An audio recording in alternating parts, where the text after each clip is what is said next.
Neste exato momento, enquanto você assiste a esse vídeo, Silas Malafaia ainda tenta transformar desespero em gritaria.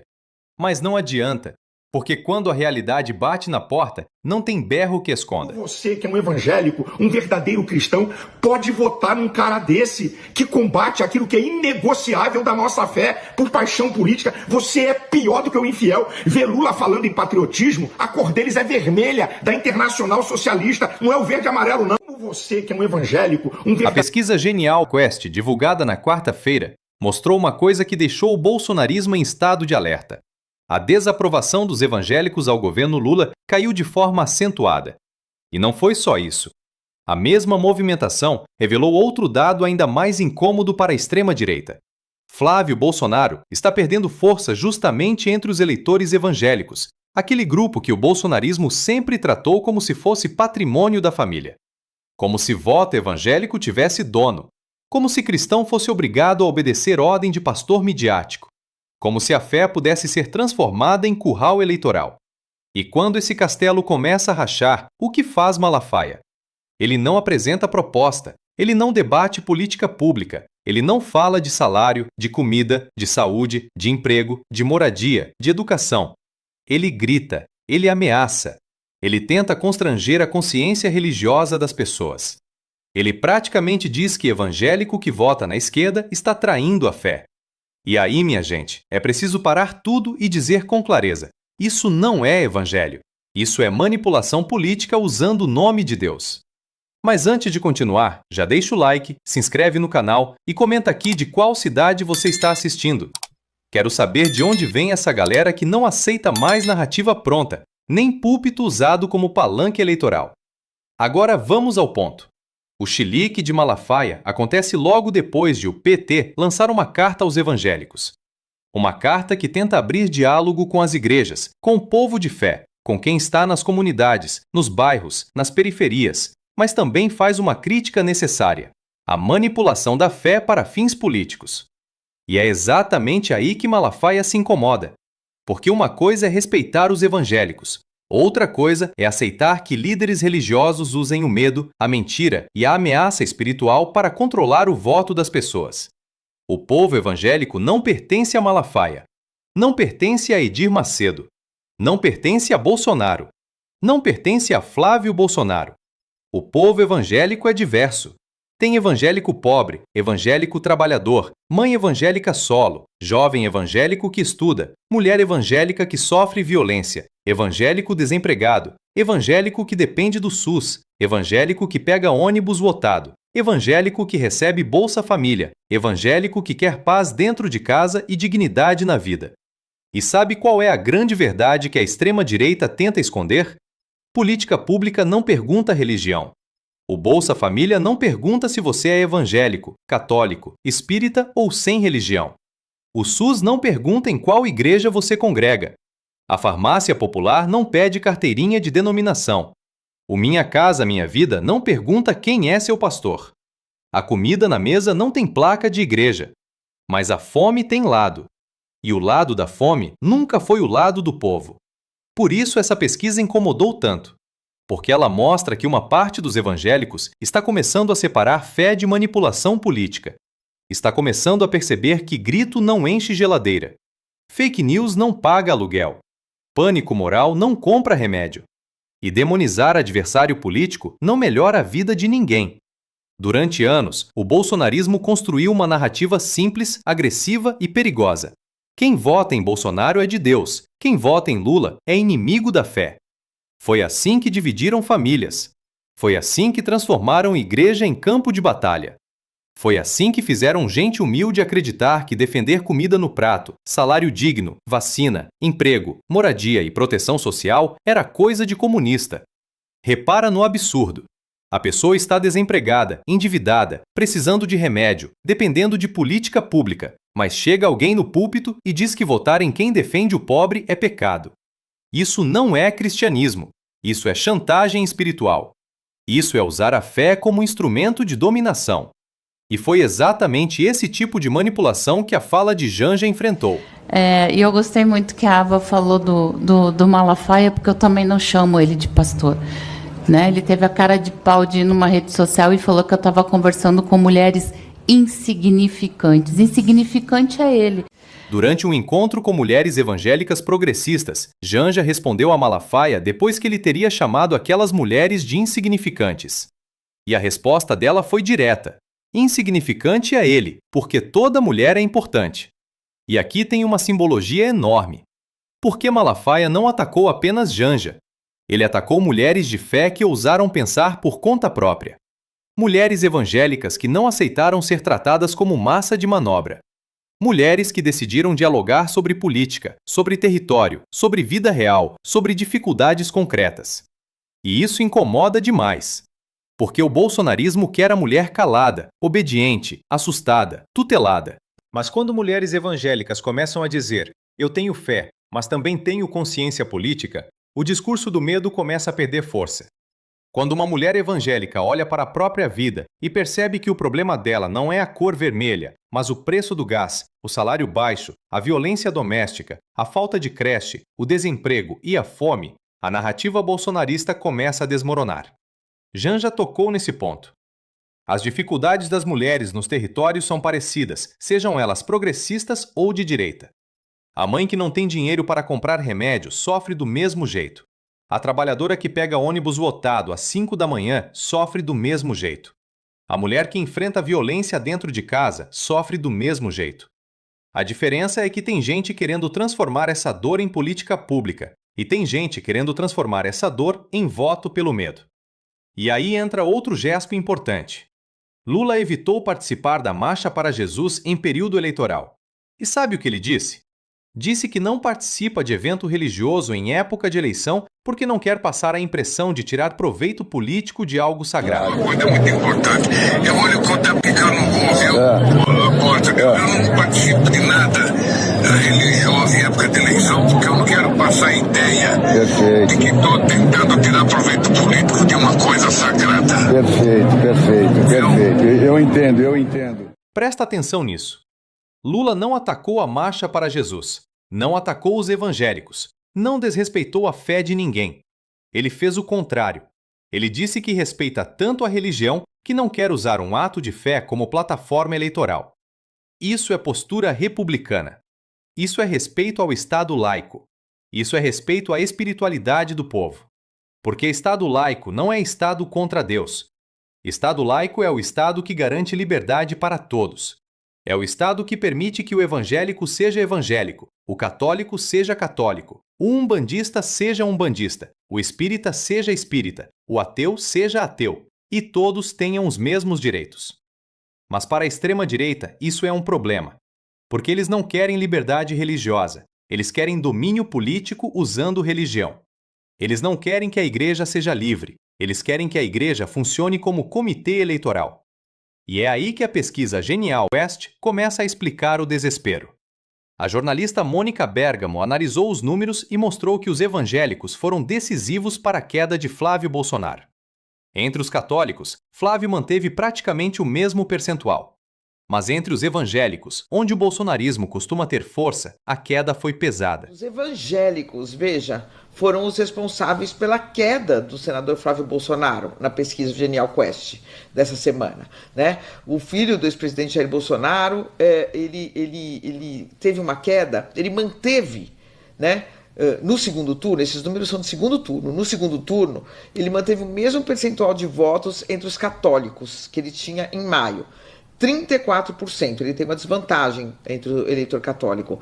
Já entre os evangélicos, onde eles dominam, explodem, a queda do Flávio, o Megali, foi de 9 pontos. O Flávio tinha 61% das intenções de votos no segundo turno, em maio, e agora ele tem 52%. Foram os evangélicos, portanto, que puxaram o filho do Bolsonaro para baixo na pesquisa. Flávio Bolsonaro tinha 61% das intenções de voto entre evangélicos em um cenário de segundo turno. Agora caiu para 52%. Foram 9 pontos de queda. 9 pontos não são detalhe. 9 pontos são alerta vermelho. Enquanto isso, Lula subiu de 24% para 31% entre os evangélicos. É claro que Lula ainda enfrenta resistência nesse grupo. Ninguém está dizendo que virou favorito entre evangélicos, mas a mudança existe. E na política, tendência importa. A aprovação do governo Lula entre evangélicos também subiu. Em abril era 28%, em maio foi para 30%. Agora em junho chegou a 35%. Já a desaprovação caiu. Era 68% em abril. Foi para 65% em maio. Agora caiu para 60%. Ou seja, o cenário ainda é difícil, mas há uma mudança real acontecendo. E essa mudança tem explicação. Parte dos evangélicos está olhando para a vida concreta. Está percebendo que o apocalipse anunciado pelos pregadores bolsonaristas não aconteceu. A igreja não foi fechada. A Bíblia não foi proibida. Cultos não foram impedidos. Ninguém foi perseguido por ser cristão. O que aconteceu foi outra coisa. O governo retomou políticas públicas, voltou a falar com a população de baixa renda, recuperou programas sociais e começou a reconstruir pontes com setores que foram envenenados por anos de fake news. E aí vem a pergunta que a extrema-direita não quer responder. E se o evangélico pobre começar a perceber que a pauta moral foi usada para esconder a pauta econômica? E se ele perceber que enquanto falavam de comunismo, entregavam o país para os interesses dos ricos? E se ele perceber que enquanto gritavam Deus, pátria e família, desmontavam políticas sociais, espalhavam mentira, protegiam escândalos e jogavam trabalhador contra trabalhador? Essa é a rachadura que começa a aparecer. Mas tem outro elemento nessa história que piora muito a situação de Flávio Bolsonaro: Daniel Vorcaro. Segundo a análise apresentada por Mônica Bergamo, líderes evangélicos disseram que Flávio teria sido atingido porque foi pego numa mentira. Ele teria dito que não conhecia Daniel Vorcaro, mas depois apareceu associado a conversas e pedidos de dinheiro ligados ao filme do pai. E aqui, minha gente, a coisa muda de patamar. Porque para um eleitorado que valoriza verdade, moralidade e conduta, ser pego numa contradição desse tamanho pesa. A extrema-direita passou anos dizendo que era a turma da honestidade, a turma da família, a turma dos bons costumes, a turma da fé. Mas quando a realidade aparece, o que surge? Banco Master, Daniel Vorcaro, dinheiro, filme de Bolsonaro, pedido de recurso, negação, contradição e desgaste.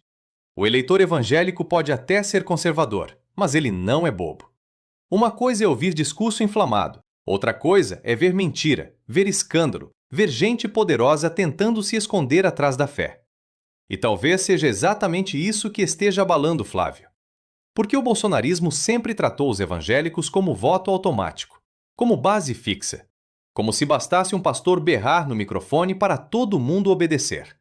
Só que gente não é gado, fiel não é massa de manobra, cristão não é curral eleitoral. E quando isso começa a ficar claro, o desespero aparece. Por isso Malafaia grita tanto, porque ele percebe que o domínio simbólico está sendo questionado. Ele percebe que já não basta chamar Lula de comunista para convencer todo mundo. Ele percebe que a vida concreta está disputando espaço com o medo fabricado. E não é só a pesquisa que aponta isso.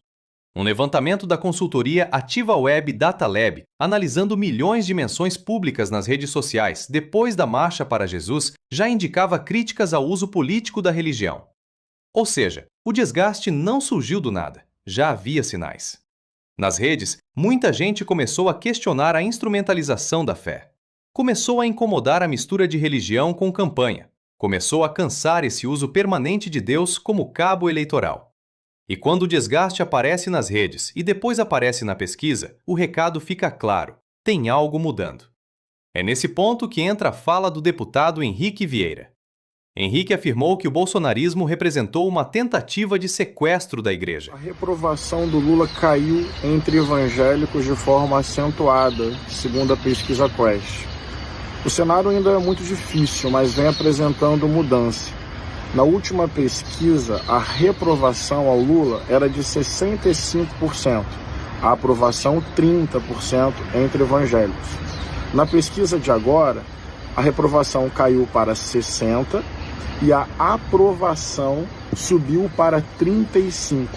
Então houve uma mudança significativa que vem sendo confirmada nas últimas pesquisas. Eu tenho falado bastante, o bolsonarismo representou e representa um sequestro, uma tentativa de sequestro da igreja. E essa palavra é forte: sequestro. Mas ela descreve bem o que aconteceu. Sequestraram o púlpito, sequestraram o debate, sequestraram a fé de muita gente. Transformaram política em batalha espiritual. Transformaram adversário político em inimigo de Deus. Transformaram eleição em guerra santa. E no meio desse processo, destruíram famílias. Quantas pessoas brigaram com pai, mãe, irmão, filho, vizinho e amigo de igreja por causa dessa manipulação? Quantas pessoas passaram a acreditar que discordar politicamente era sinal de estar possuído, enganado ou desviado? Quantas igrejas deixaram de ser espaço de acolhimento para virar ambiente tóxico? Isso não é evangelho. Isso é fanatismo político vestido de religião. Henrique Vieira acerta quando diz que usar a fé como instrumento eleitoral é desrespeitar a igreja. Também é usar Deus para ganhar a eleição. É usar Deus para manipular pobre. É usar Deus para defender político enrolado. É usar Deus para espalhar mentira. É usar Deus para justificar ódio. E isso precisa ser dito com coragem. A esquerda não precisa disputar igreja do mesmo jeito que a extrema-direita disputa. A esquerda não precisa transformar Lula em dono da fé de ninguém. A esquerda não precisa subir no púlpito para mandar no voto do fiel. A esquerda precisa dialogar com respeito. Precisa ouvir as comunidades. Precisa falar de vida real. Precisa defender o direito de cada pessoa a viver sua fé sem manipulação. Porque o objetivo não é trocar um fanatismo por outro. O objetivo é libertar o debate. É dizer ao evangélico: você pode ter fé e defender justiça social. Você pode ser cristão e defender o SUS. Você pode amar Jesus e defender comida na mesa. Você pode frequentar igreja e votar contra a fome. Você pode ler a Bíblia e entender que explorar o pobre não combina com o evangelho. Aliás, se tem algo profundamente cristão, é cuidar de quem mais precisa. Jesus não multiplicou fake news. Jesus multiplicou o pão. Jesus não mandou atacar o pobre. Jesus acolheu os excluídos. Jesus não transformou religião em palanque de poder. Jesus enfrentou hipócritas religiosos que usavam a fé para oprimir os outros. Então, quando alguém tenta convencer o povo evangélico de que política pública para pobre é coisa do demônio, tem alguma coisa muito errada nessa pregação. E talvez seja por isso que uma parte dos evangélicos esteja começando a abrir os olhos. Não porque abandonaram a fé, não porque viraram petistas do dia para a noite, mas porque começaram a perceber que foram usados. Foram usados como escudo eleitoral, foram usados como massa de manobra, foram usados para eleger gente que depois entregou caos, escândalo, fake news, divisão e abandono. E agora, quando Lula melhora alguns pontos entre evangélicos, quando Flávio cai, quando a desaprovação diminui, o que a extrema-direita faz? Grita mais alto, cria mais medo, ameaça mais, chama progressista de vermelho, tenta transformar voto em prova de fé. Porque eles não têm projeto para o povo trabalhador. Eles têm chantagem emocional. Eles não têm resposta para o preço da comida. Eles têm pânico moral. Eles não têm compromisso com a fé. Eles têm compromisso com o poder. E é por isso que essa pesquisa é tão importante. Ela mostra que o muro ainda não caiu, mas trincou. E quando o muro do medo trinca, entra a luz da informação, a luz do debate, a luz da realidade, a luz da vida concreta. Porque, no fim das contas, a pergunta que fica para o eleitor evangélico é simples: quem está cuidando da sua vida de verdade? Quem defende política pública para a sua família? Quem pensa na escola do seu filho? Quem defende saúde, emprego, salário, moradia e comida? E quem está apenas gritando no seu ouvido para você ter medo? Malafaia pode gritar o quanto quiser, pode bater na mesa, pode chamar progressista de vermelho, pode tentar dizer que cristão não pode votar em Lula, mas ele não manda na consciência de ninguém. E se a fé é verdadeira, ela não precisa de cabresto, ela precisa de liberdade. Por isso, o avanço de Lula entre evangélicos, mesmo ainda limitado, tem um significado enorme. Ele mostra que é possível dialogar sem manipular. É possível respeitar a igreja sem transformar a igreja em comitê eleitoral. É possível falar com evangélicos sem usar a fé como arma. E mostra também que Flávio Bolsonaro não é invencível nesse campo. A imagem dele está sendo testada. E quando aparecem mentira, contradição, escândalo e desgaste, nem todo grito de pastor consegue segurar. Porque uma hora a realidade cobra a conta. E a conta chegou. Chegou na pesquisa. Chegou na queda de Flávio. Chegou na melhora de Lula. Chegou na reação desesperada de Malafaia. Chegou nas críticas nas redes sociais. Chegou na fala de Janja. Chegou na análise de Mônica Bergamo. Chegou na denúncia política de Henrique Vieira. Chegou no debate sobre o sequestro da igreja. E chegou principalmente na consciência de muita gente que começa a dizer: minha fé não pertence a político nenhum. Esse talvez seja o ponto mais importante deste vídeo. O povo evangélico merece respeito. Respeito não é ser usado como exército eleitoral. Respeito não é ser tratado como massa obediente. Respeito não é ser ameaçado por pensar diferente. Respeito é poder votar com consciência. Respeito é poder ter fé e também ter opinião política própria. Respeito é não aceitar que pastor nenhum transforme Deus em cabo eleitoral de clã político. E é por isso que a extrema-direita está nervosa. Porque quando o povo começa a pensar por conta própria, o manipulador perde força. Quando o fiel entende que sua fé não pertence a político, o palanque treme. Quando a igreja se recusa a ser curral, o bolsonarismo entra em crise. E é exatamente isso que essa pesquisa começa a mostrar. Ainda é cedo? É. Ainda há muita disputa? Com certeza. Ainda existe muita fake news circulando nas igrejas, nos grupos de WhatsApp, nos vídeos alarmistas e nas pregações travestidas de campanha. Existe. Mas a mudança começou. E mudança política não acontece de um dia para o outro. Acontece passo a passo, conversa por conversa, comunidade por comunidade, família por família, com ética, serenidade, respeito e coragem, sem usar as armas da extrema-direita, sem transformar fé em mentira, sem manipular o nome de Deus para ganhar voto.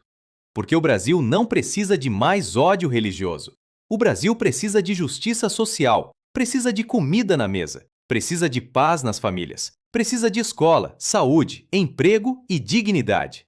E se tem uma mensagem que precisa chegar ao povo evangélico é esta: ninguém precisa abandonar sua fé para defender um país mais justo. Ninguém precisa escolher entre Jesus e justiça social. Ninguém precisa aceitar cabresto político para provar que é cristão. E quem grita demais tentando mandar no seu voto, talvez esteja com medo de você descobrir que a decisão sempre foi sua. Por isso, quando Malafaia grita, eu escuto outra coisa. Eu escuto medo. Medo de perder controle. Medo de perder influência. Medo de ver evangélico votando com consciência e não com ameaça. Medo de ver o povo percebendo que fé não combina com manipulação. E quando esse medo aparece em forma de berro, é porque a estratégia deles está começando a falhar. Então fica a pergunta: será que o bolsonarismo está começando a perder o monopólio do discurso religioso? Será que os evangélicos estão cansando de serem tratados como massa de manobra? Será que Flávio Bolsonaro está pagando o preço das próprias contradições? Será que o povo de fé começou a perceber que Deus não cabe no bolso de político nenhum? Comenta aqui embaixo o que você acha. E se você gostou dessa análise, já deixa o like, compartilha esse vídeo e se inscreve no canal. Porque aqui a gente não engole narrativa pronta. Aqui a gente olha os fatos, desmonta a manipulação e chama as coisas pelo nome. Fé merece respeito. O povo merece respeito. E voto de evangélico não tem dono.